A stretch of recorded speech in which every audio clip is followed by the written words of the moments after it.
All right, this is our next episode of True Wrestling Fans Discussions. We'll be going over the career of Sid Justice, Sid Vicious, Psycho Millennium Sid. Man, Um, one-legged guy. that's it. Well, I mean, I'm sorry, but I started too early on that. I can't. yeah. Well, I'm your host, Mike. I'm Frank. Let's get into it. We got a lot to cover with this guy. Um, he, man, Sid Udy, Sid, whatever you want to call him. This guy had the look, had everything. Just up here wasn't there. He had some unfortunate bad luck in his career, injury-wise, altercations, some other stuff. Let's just get right into it. He was actually introduced into the business by Lanny Poffo and his brother, the Macho Man Randy Savage. Started wrestling under the name Lord Humongous. Yeah, he had the hockey mask like Jason, like sort of like Jason. He was trained by Tojo Yamamoto, and he started in New Japan, wrestled under the name Vicious Warrior, which didn't really go well. He challenged his claim to fame there was facing Tatsumi Fujiyama. He actually challenged him there. He also had a brief stint in WCCW where he used the name Sid Vicious. And it's funny, he took the name from a punk rock musician who played bass for the Sex Pistols. Yeah, when he was a little kid, one of his friends like bought him a T-shirt of, and they started calling him Sid Vicious. Yeah, So later on in life, he remembers that and he uses the name. the name actually worked. Between that and Sid Justice, I kind of like the both of them that he used on it because it kind of fit him, except the Psycho Sid, not so much, but get into that later. So from there, he got his calling out of the minors, pretty much, or the territories back then. He signed with WCW in 1989, had his first televised match June 17th of 1989, where he defeated Dwayne Bruce. For anybody that doesn't know who Dwayne Bruce is, he became the future power plant instructor. So this guy was kind of like a Hugh Morris. He knew the wrestling business, kind of training the guys rather than getting his own career going. And he was really good at it too. So the first thing they did with him was they paired him with Dangerous Dan Spivey and created the Skyscrapers, managed by Teddy Long. I really like this tag team, and you and I have talked about this. 1989 was their best year for tag teams. They had a lot of great rivalries, and their main rivalries when they got together was the Road Warriors and the Steiners. And man, if you haven't seen it or anybody that's watching this hasn't seen it, I suggest go back and watch some of these Clash of Champions from 1989. They tore the house down. I mean, the Skyscrapers, even though the way they looked, they were great in the ring with these guys. Yeah, they only had they put Sid in a tag team because he was very green. The plan was always for him to be a singles wrestler, but he didn't have the experience at that point. So that's why they put him with Spivey, who had experience. Yeah, Spivey was in several tag teams, even in WWE. He had replaced one of the members of the U.S. Express when they had left. He also teamed with Tito Santana for a little while, so he was familiar with it. And this is also, as a tag team, this is where Sid started using the powerbomb as his finishing move, which I loved it. So, unfortunately, though, this team was short-lived. Vicious was replaced by Mean Mark Callis, The Undertaker. Sid got injured, that's why they had to Yeah, pull he him out. suffered a broken rib and a punctured lung. And, this was unfortunate for him considering he was just getting his start. And so it was actually during a match with the Steiner brothers at Clash of the Champions 9 in November 89. So he didn't return. He fought on May 11th, 1990, following recovery from his injury. Sid was named now the newest member of the Four Horsemen. Right. So I don't know. There's certain members of the Four Horsemen that I don't know if you agree with me. I just didn't think he fit into it. Like I don't. It wasn't like the original, but I don't know. It just something didn't seem I know right. what you're saying. Yeah. If I'm saying it right at all, huh? He was pretty much the muscle of the group, the Flair, and he was initially brought in to counter. And oh my, I can't believe I'm mentioning this. The strength of RoboCop.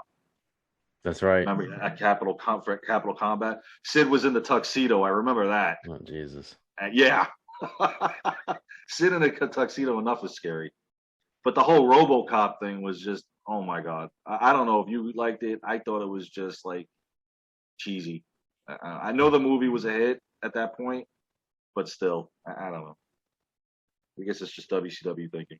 His first televised match back was at Clash of the Champions 2, where he had a match with Lex Luger and he lost in 26 seconds. Now, That was you know, that was yeah, punishment, right? yes. In a later interview, he explained that Ole Anderson, who was the booker, punished him for that because he had seen him playing softball during his rehab. Now, Sid was a huge softball guy, huge athlete, period. He played football, baseball. So, I mean, it's no wonder that the guy is doing this, but unfortunately, Ole caught him. So this was punishment for that. So a 26-second loss to Luger. At least it was to somebody that you can say, okay, I could see it. Maybe it wasn't a guy like Scotty Flamingo But or Sid, something. but Sid didn't even care though. Sid didn't care. Like he said that what happened was he did get injured and he was rehabbing the whole time. He said that he tried to come back and they told him, you lost a lot of mass. Go back home, we'll still pay you whatever they were paying him. And they wanted him to rehab. So he was rehabbing and he wanted to play softball and he was playing DH. He said he wasn't playing the field or anything like that. He was just DHing. It was part of his rehab, getting back in shape. So he didn't think he did anything wrong, So he said, if you want me to job out, I don't care. It's not gonna make a difference to me. I'm still getting paid. I don't care. So If only that mentality and that attitude would go to some of the guys wrestling these days. I mean, that's just the work ethic of back then of a wrestler. I mean, he knew what he did. He didn't care. He took his punishment for it and still went on and did his thing. So, I mean, it was what it was, and he moved on from it. So, in any event now, while as a member of the Four Horsemen, Sid feuded with Paul Orndorff and the Junkyard Dog. JYD. Oh, I loved him. And his first big feud was actually Sting. And at Halloween Havoc, a fake Sting, who was Barry Windham actually, let pin him after switching places with the real Sting, so Sid could win the title. Yeah, and this doesn't even count as an official title win. Yeah, but Sid counts it because I've seen some interviews with him where he says, "No, I think he says I'm 3-time champion." Yeah, because I did win the title that night. He said that he felt like he was actually supposed to get the title that night. That was Flair politicking backstage because Flair didn't like him, and maybe other guys too because they felt like he was too young and green to get that major push to be a champion. So he didn't even know what the hell was going. They didn't even tell him. He didn't know what was going on. He thought he won the title. He didn't understand what was going on. He knew it wasn't Sting, but he didn't understand. They didn't fill him in. And it's funny that they did it to him and not Sting, because you remember Sting was fresh to the business at this point too. And, he had just gotten his first world title earlier that year. So it's funny how the boys in the back didn't play the politics with him, but they kind of mess around with Sid. I don't understand that. I don't know. I guess Sting was just probably more liked than he, Flair gave him. Flair was the Hulk Hogan of WCW. Yeah. I mean, everything went through him. Yeah. So, I mean, it was what it was. So, however, though, the real Sting came out and beat Sid to retain the title, even though, like you said, Sid says he's the champion. Yeah. Hey, at this point, whatever. In any event, Sid was slowly phased out of the Horsemen and becoming a fan favorite when he faced the Night Stalker at Clash of the Champions. 3 in November. He reunited with Dan Spivey at Starrcade to face Big Cat and the Motor City Madman. And I remember watching this, and this 1990 was towards the end was like WWE's 1995. This was just like it was getting bad, and especially Motor City Madman and Big Cat. I mean, this was just ridiculous. So that closed out 1990 for him. 1991, he quickly turned heel in January. I guess either the powers that be didn't want to see him as a fan favorite, or that he was better as a heel anyway, to be honest. So I honestly couldn't see him as a fan favorite. He squashed Joey Maggs at Clash of the Champions 14. Let me just make a correction. I said Clash of Champions 3 for that one match. It was actually 13. That's my fault. He also returned to the Horsemen and participated in War Games at Wrestle War. It was Sting, Flying Brian, and the Steiner brothers, which is a pretty good team, versus Flair, Vicious, Wyndham, and your favorite, Larry Zbyszko. Oh yeah, the living legend. Oh my God. It's funny the guy gives himself that own moniker, yet he really wasn't. In April '91, the But that's Horsemen. going back to that match though. That's the infamous match where Sid power bombs Brian Pillman, and he power bombs him hard. He lifts him all the way up. He hits the top of the cage, and he Yes, I remember slams that. into the mat. And that was he did that on purpose. Apparently, he had heat with Brian Pillman, and he I hurt remember him. hearing something about that it was like a locker room altercation prior to the pay per view. Something happened where they didn't like each other, and he said that Brian Pillman was always complaining. Brian Pillman refused to take his finish another time, and whatever happened, and so he hurt him. He hurt him, and he sent him to the hospital, which is messed up because you don't take liberties on people like that in the ring. They're trusting you with their body. Like Exactly. you don't intentionally hurt people like that, you know. And it's not like Pillman hit him for real, and then he gave him a receipt. So Yeah. I don't agree with that, but that's And an at this infamous. point, Pillman is huge and up and coming, and you just took one of WCW's top prospects and just you put them on the shelf for that. Yeah. I mean, it's not right. Yeah. So that's not the first time he hurt somebody in the ring. Yeah. So in April '91, the Horsemen split, during which time Sid began negotiating with WWE at this point. Despite WCW offering a huge contract and a promise of a world title, which he should have had to anyway, with all that offered, Sid announced he was leaving WCW. So he kind of pulled what I would say right now an Adam Cole. You know, they offer him the world and he still doesn't want it. He actually realized that the grass was probably greener on the other side, which in this case it was, considering if you screwed him out of possibly getting that title the first time, who's to say you're not going to do it the second time with this alleged run? Yeah, So, what ends up happening is Vince. I guess Vince flies him out like to meet with him, and he gives him whatever offer he gave him. Goes back, and then WCW actually offers him. He gave Vince a verbal, agreement that he was going to join him. Goes back, WCW gives him even a bigger offer. I think maybe like double the money, and he's gonna do it. He's gonna stay in WCW at this point because the money was so good. But then Vince says, "Oh, you can have anything you want." He says, "Well, I want Hogan's spot." Because Hogan was leaving. He was only going to be there for another year or so, and then he was going to leave. yeah. So he says, okay. And then he says, well, if you don't take this, basically, like, you're never going to get this opportunity again. So then Sid was like, all right, I'm going to go to WWF because Vince basically, he kind of conned him. Because he's like, all right, yeah, this is like a one-time deal. And if you don't take it now, you can never work for me again. And I'm offering you this huge opportunity. I can't give you a guarantee contract because WCW. Yeah, because he didn't do that. But I'm giving you the opportunity to make all this money, and you only have to work. I think he only had to work pay-per-views, maybe TV. He didn't have to do house shows, so he had a really good. Yeah, he really didn't do those in the beginning. And then what? We'll get into what happens, but Vince convinces him to go anyway. Yeah. So his actual for less money. Definitely not Kevin Nash. He's not Kevin Nash. He did not do the Kevin Nash negotiation. He should have because even Sid has admitted that was a mistake. Yeah. Yeah. Because if he looked at it now, I think he would have stayed in WCW. Mm-hmm. His actual final feud before his departure, WCW, was against El Gigante at Super Brawl in a stretcher match where he lost. Now, and there's another guy that was better off staying in WCW rather than going to WWE because it was just re-gimmicked, repackaged, and just pretty much trash, unfortunately. So now, on again, I'm doing it again. On May 28, 1991, he made his WWE debut in an untelevised segment, attacking the Mountie following Mountie's open offer. I think he was doing an open challenge or whatnot. On July 8, 1991, in another non-televised event in Calgary, he beat Ted DiBiase. So a month prior, June 8, 1991, on Primetime Wrestling, they started airing vignettes introducing him as Sid Justice. Sid Justice. And he got that name because maybe I don't know if WCW owned the copyright, but they might have. I'm not sure.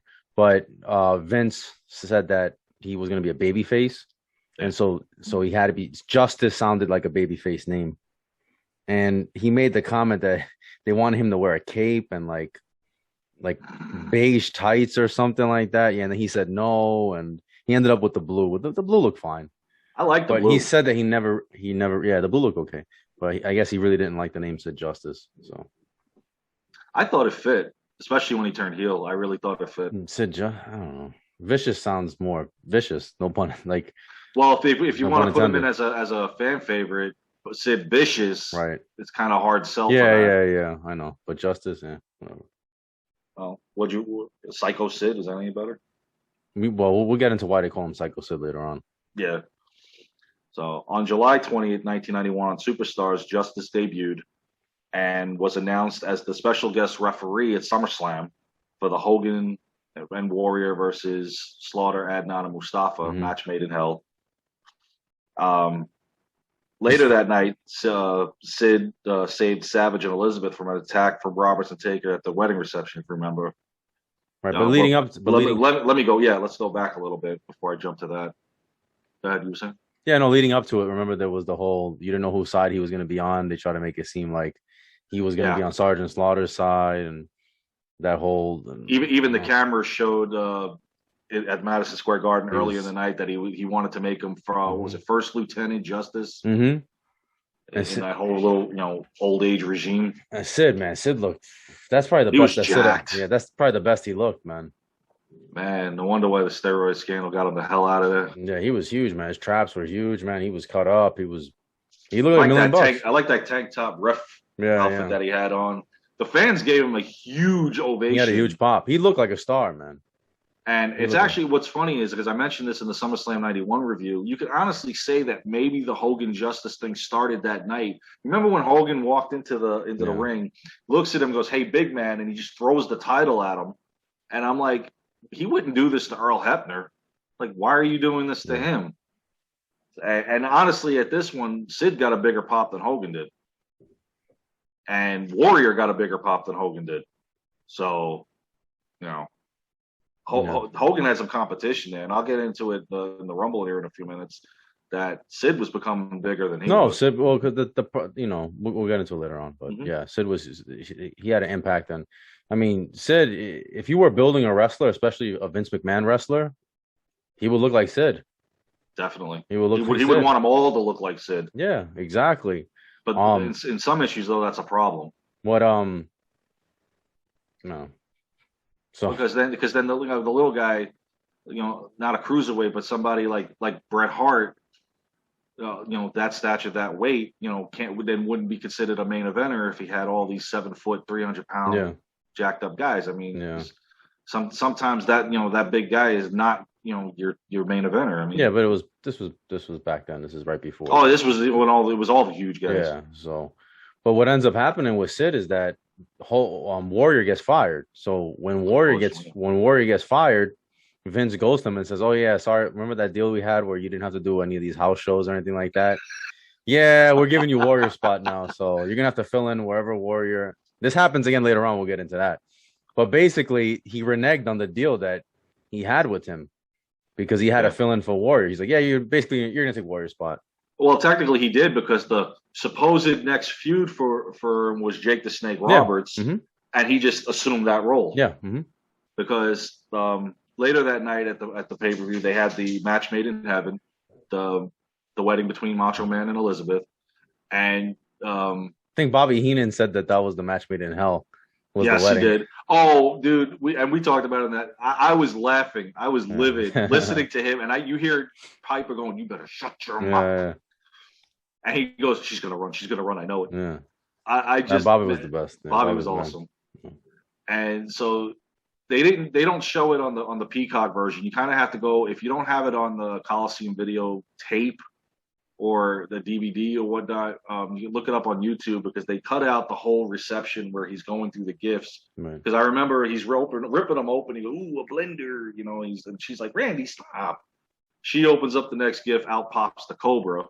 All of a sudden, Taker and Jake arrive on the scene. Sid comes and helps him out. bails him out. So there's Sid's first big feud in WWE will be Jake Roberts and The Undertaker. Um, his first televised match actually was on September 21st, 1991, where he defeated Kato from the Orient Express. He also fought The Undertaker in a casket match in September, as well as advancing into the quarterfinals of the King of the Ring tournament that year.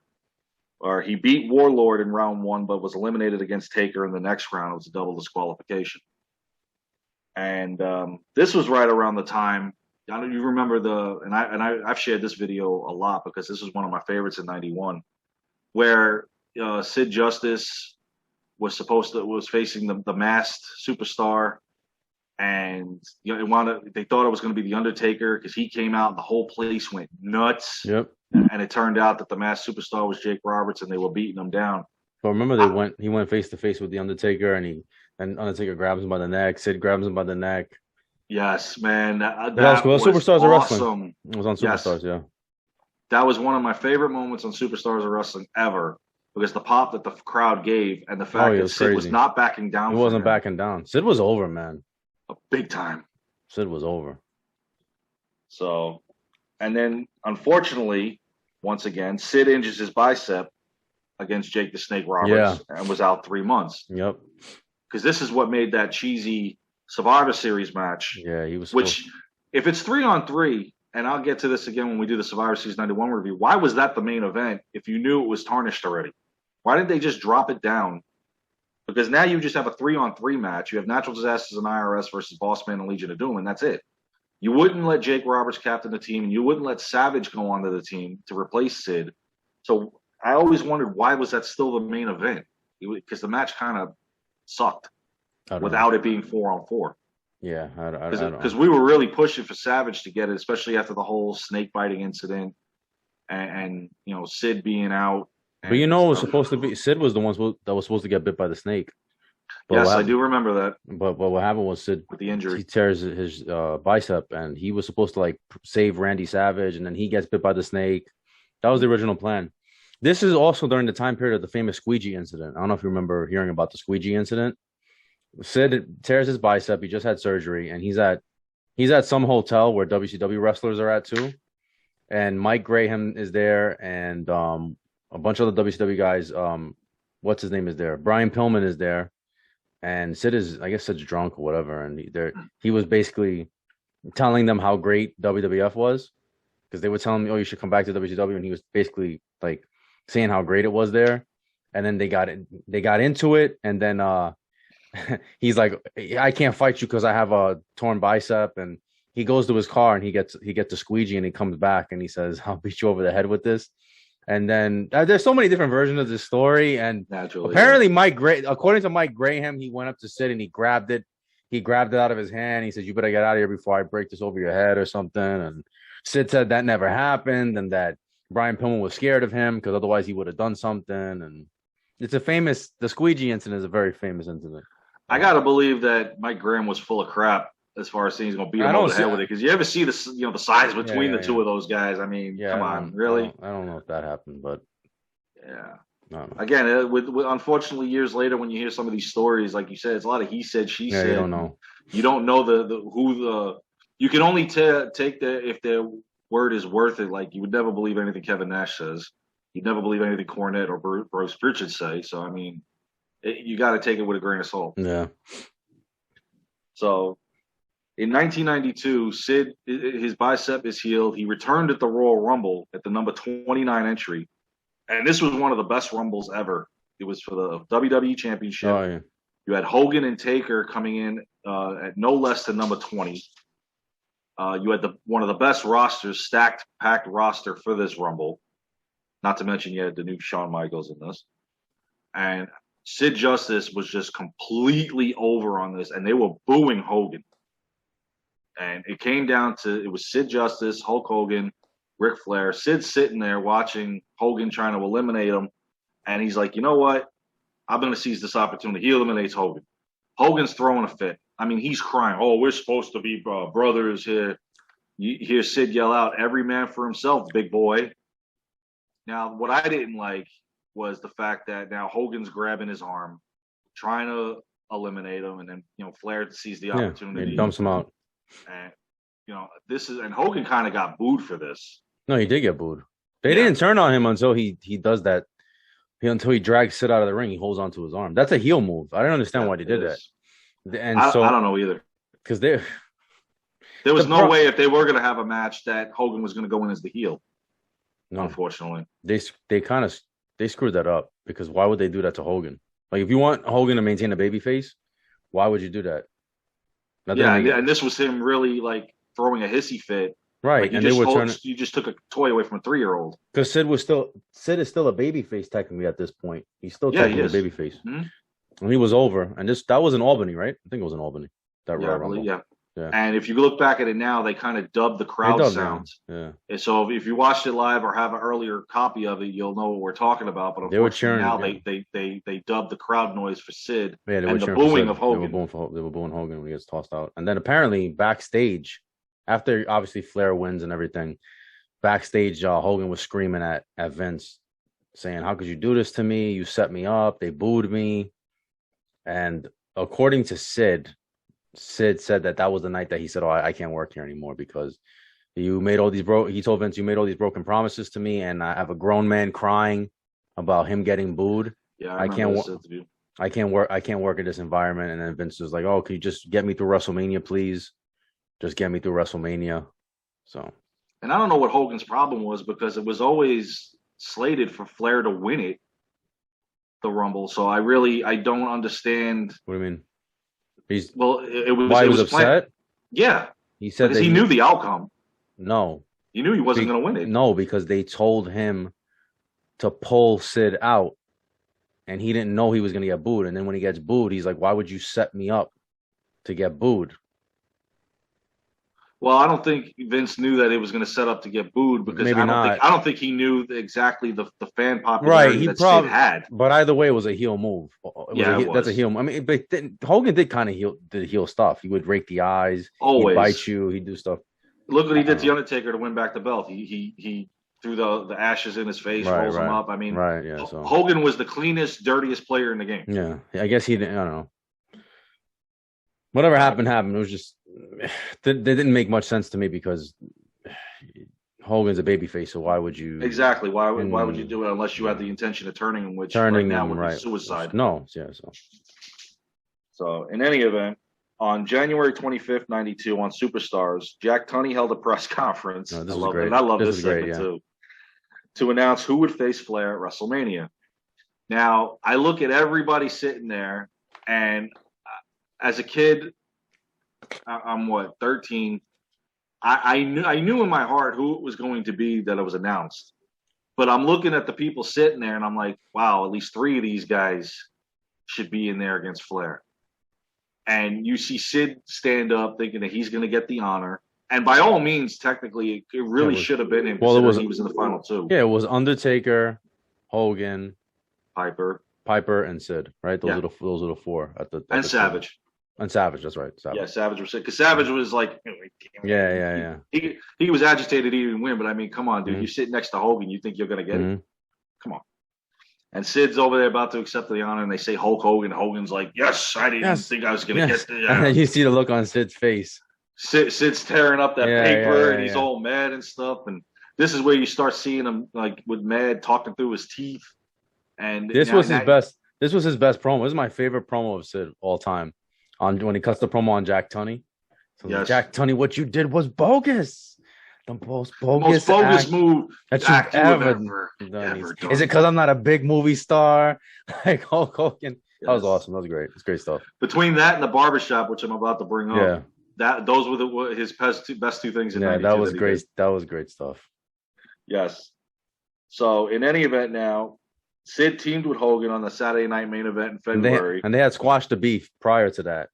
They were like, "Oh, they squashed the beef. They're friends now, and it's okay." And does anybody know Hogan's track record with his friends besides Beefcake? I knew Sid was turning on him. I knew it. Oh, definitely. Yeah, I know it. This was one Saturday Night Main Event I was not missing, when it was Sid Justice and Hulk Hogan versus Ric Flair and The Undertaker. Yep. And Justice is just looking at his nails. Oh, you want the tech? No. Yep. And Beefcake is over there. He goes, I'll rearrange your. Right. Don't. Sid was, and Vince is like, don't hit him in the face. Right. No, Sid was a great heel, man.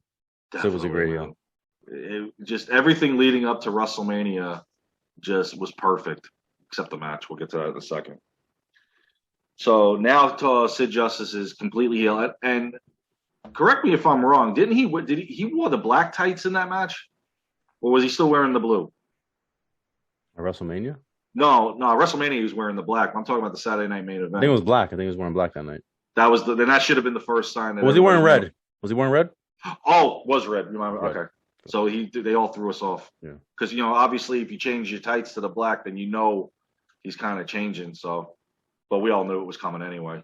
Because again, Hogan's track record with his friends, they always turn on him. So, the next segment that I loved was on February 23rd, 1992, on the Barbershop, where Sid literally destroyed it and threatened to rearrange Beefcake's face. Yeah. And then the shaving cream or whatever it was goes in Sid's face. And it's all over. Where are you, Hogan? Yeah. He starts that was great. That was great stuff, man. Sid was good, man. Sid was good on the mic as a heel. Like, he was good. Back then, yeah. He was good. And the barbershop was now famous for 2 incidents in 3 months. Yep. You had the Rockers, Heenan saying, "Oh, look, Jannetty tried to get away and threw himself through the window," and then you had this. So I mean, it was great stuff. So now, at this point, after the barbershop, Jack Tunney had to change the match, which this isn't the reason why they changed the match, and unfortunately, only Hogan and Flair know this, and they'll probably take it to their grave. Because we'll never know the reason why we never got this match. Probably because Hogan was leaving and didn't. It's because Hogan was leaving. That's my opinion. Because Hogan was leaving, yeah. Hogan was leaving. Flair was not going to keep the title at WrestleMania. Hogan was not going to let Flair beat him. Yeah, there was. So there you go, everybody. Yeah, we just cracked the case for you, yeah. And we didn't need Leslie Nielsen for it. Right.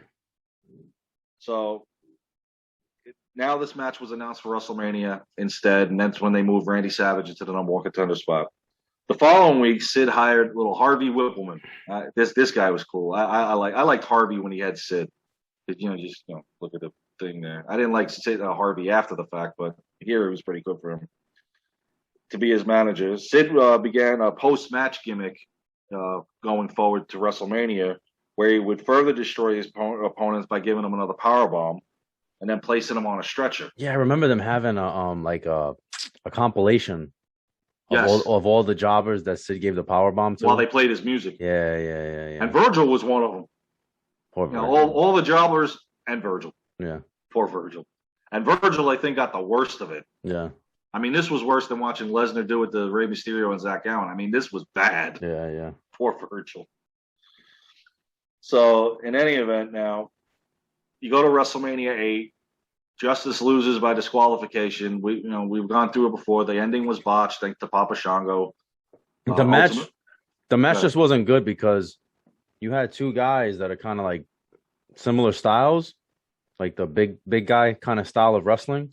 So that's why it didn't work. You needed Sid with a guy like Brett or a guy like Shawn to try to complement him and make him look good. And Hogan was going to make Sid look good, so. It wasn't. Not to mention, you had 2 guys with 1 foot on the way out the door.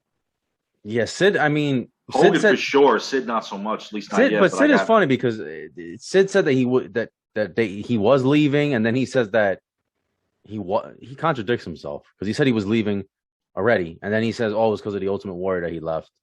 And then I heard that he failed the steroid test. So yeah, it was reported in 2011 that Justice failed a drug test prior to his WrestleMania match with Hogan. Right. But I mean, they were going to still let him wrestle because it was WrestleMania. They weren't going to pull him. But that match, they allowed him to do the match and also the European tour. Yeah. After the tour was when he would serve a suspension. And Sid quit instead to pursue a softball career because again he was an avid athlete. And that match too, this guy had a kick out of the power bomb. Sid actually kicked out a leg drop. I don't think anybody really had kicked out of it like that. No. I mean, it was with force too. Yeah, and I don't know if that was a slap in the face to him. he had to kick out, but he had to kick out because Papa Shango made it too late. Papa Shango was supposed to interfere so Sid wouldn't get pinned. He never made it there. He missed his cue or whatever story you believe. And so Sid had to kick out of it. So and then Harvey just gets in the ring and they automatically ring the bell. And Harvey never did anything. Right. Which is why I said Flair and Savage really should have been the main event. Yeah, yeah. Instead of this. But I guess because it's Hogan's send-off. And it's Hogan, so Hogan's got to be the main event. And then so that was a mess. And then he fused with the Warrior. They were supposed to go into a feud together. They did wrestle a few times, but apparently he got mad at Warrior because Warrior didn't want to do what he wanted to do. Warrior wanted to do it his way. And so he said, I can't work with this guy. And he didn't understand the Warrior was like, look, I just came back. I have to look strong. Like, I've got to look strong. My character just came back. And Sid was like, no, I want to do it this way. And so. Yeah. He said that. Go ahead. So he says he quit because of the war. I don't know. I don't believe that. Well, the storyline, I mean, at the time of his departure, he was, like you said, he was about to begin a feud with the Warrior. The storyline was Justice being angry for Warrior sticking his nose in his business from that match. They wrestled 2 house shows with Warrior winning by DQ on both of them. After facing Warrior on April 22nd, 1992 in Boston, Sid quit due to a disagreement with Warrior and WWE management. And then Papa Shango was the one that replaced him with the feud with Warrior, which we all know Warrior freaking couldn't stand. And I don't blame him.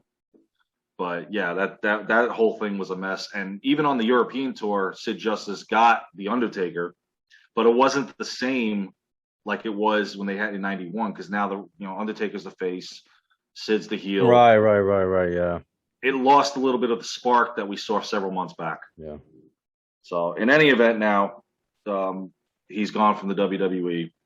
It wouldn't be until 1993 in May that Sid Vicious returned to WCW as the mystery competitor of Colonel Robert Parker against Van Hammer at Slamboree.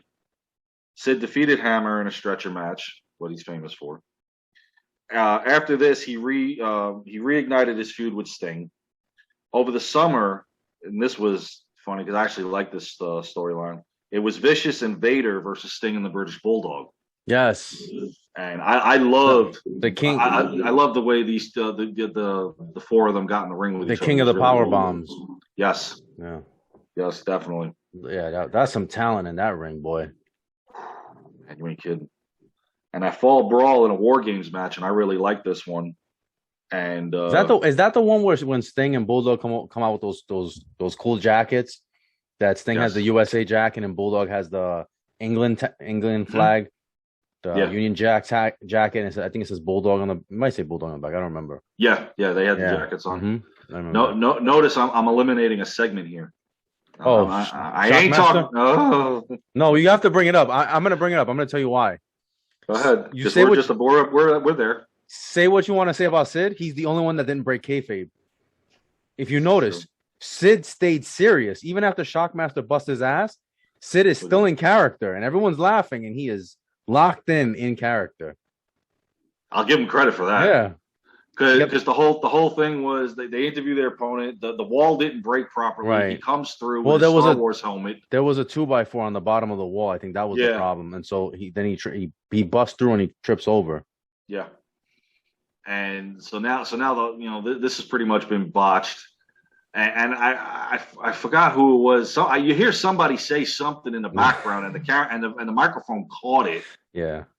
And I'm just like, you got to be kidding me.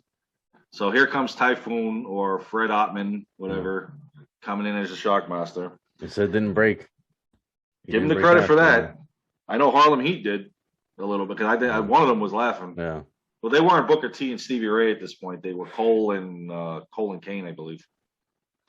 In any event, at Fall Brawl War Games match, it was Sid Vicious, Vader, and Harlem Heat. They lost to Sting, Bulldog, Dustin Rhodes, and the Shockmaster. This was a pretty good one. I do remember seeing this. One of these days when the Fall Brawl, we'll review that one. At Halloween Havoc, Sid loses to Sting in a rematch from the same event 3 years prior. The next week, Sid now turns fan favorite, turning on Rob Parker. At this point now, they don't know what to do with him either. It was kind of chaos in 93. So this now leads us to October 27th, 1993 in Blackburn, the famous scissor incident with Arn Anderson. And Yes, the infamous. Sid was involved in a hotel room scuffle with Arn Anderson, which resulted in both wrestlers stabbing each other with scissors. Both men were taken to the hospital. Anderson suffered scissor stab wounds to the chest and stomach. Vicious stabbed Anderson 20 times while being stabbed 4 times himself. Yeah. The story goes that everyone was drunk at the bar and Sid was talking about how the business was bad, and he mentioned Flair. And he said that Flair basically needs to get everybody else get out of everyone's way. I think Flair might have been booking.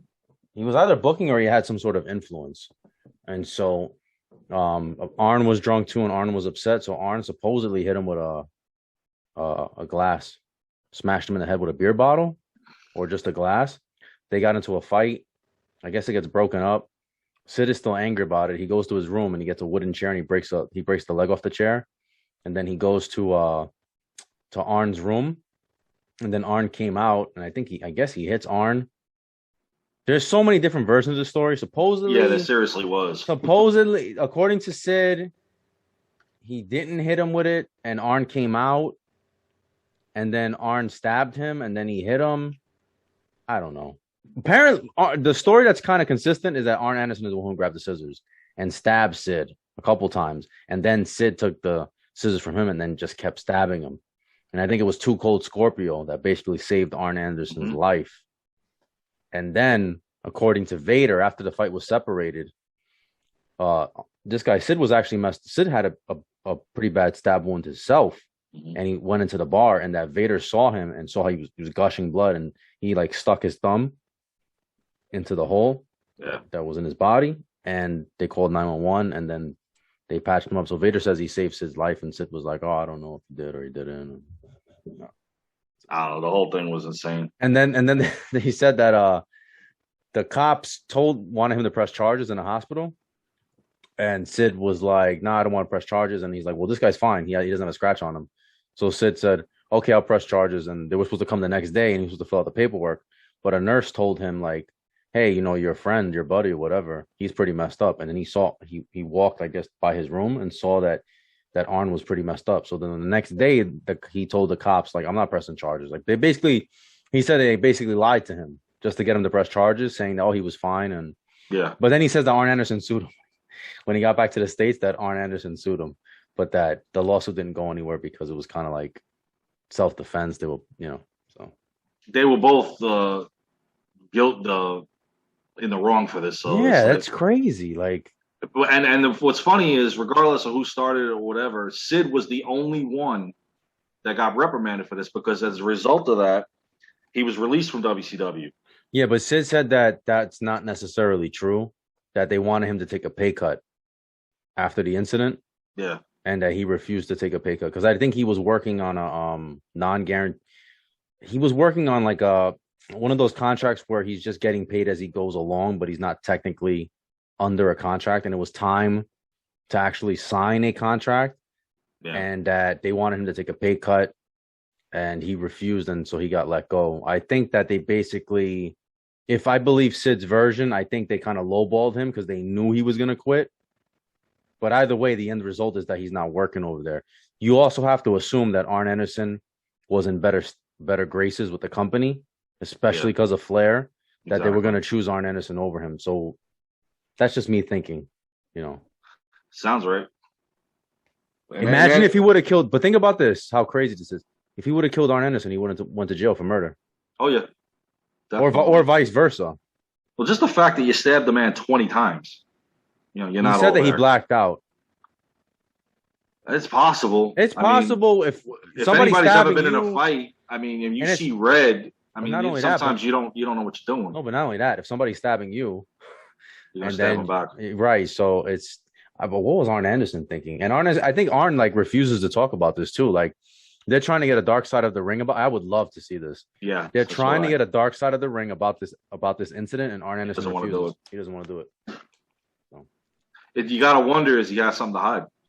If that's the case, or he just doesn't want to bring it up and just wants to leave it in the past. It could be the fact that he actually was the one with the scissors. He's the one that stabbed them. Exactly. He started the whole thing, So in any event, the plan was was supposed to challenge Vader at Starrcade for the title and for the title and actually win the and he championship. was going to get it. This is the second time that Sid was going to get the championship, and he left. Something went wrong. Yep. So he was replaced with Ric Flair, and that match actually became a title versus career match. Yeah. So unfortunately, it didn't go well for Sid in his second departure from WCW. Yeah. So that pretty much sums up the first part of his career. So bad luck, man. Seriously, and it's just we're just gonna get worse from here on out. I mean, but there's some accolades in there, right. In this next episode for him, yeah, and even in the next one after that. But just still, some unfortunate stuff. Right? Too. Yeah, absolutely.